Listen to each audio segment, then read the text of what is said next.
Hello everyone, welcome to my another mini vlog. জুৰুনৰ আগমুহূৰ্তখিনি ভাবিলো এটা shorts বনাই আপোনালোকলৈ আগবঢ়াওঁ। ইয়াৰ লং ভিডিঅ' অলৰেডি মই ইউটিউবত দিছোঁৱে। আপোনালোকে গৈ চাব টুইংকল উইথ আকুল। আৰু আজি কইনাই পিন্ধিব জুৰুনৰ আগমুহূৰ্তত বিদ্যুৎ এণ্ড ৰাকেশ বুটিকৰ এযোৰ পিয়ৰ পাট মেখেলা চাদৰ, যিযোৰ গিফ্ট কৰিছে বায়ে, আৰু এযোৰ একদম মানে লাইট কালাৰ আৰু লাইট ৱেটৰ পাটৰ কাপোৰ। যিহেতু জোৰোণৰ আগমুহূৰ্তত অকণমান বেছি হেভি হ'লে ভাল নালাগি নহয় জানো, আৰু কইনাক স্কিন কালাৰটোৰ সৈতে ইমান বেছি ভাল লাগিছে নহয় কাপোৰযোৰ। আপোনালোকে দেখিলে গম পাবই, আৰু কেনেকুৱা লাগিছে আপোনালোকৰ মতামত কিন্তু জনাবলৈ নাপাহৰিব।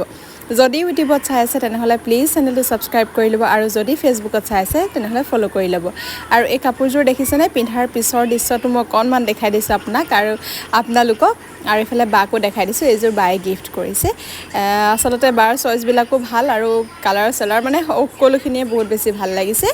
আৰু ইয়াৰ লং ভিডিঅ' মই অলৰেডি দিয়া আছে ইউটিউবত, আপোনালোকে গৈ চাব টুইংকল উইথ আকুল। আজিলৈ ইমানেই, বাই।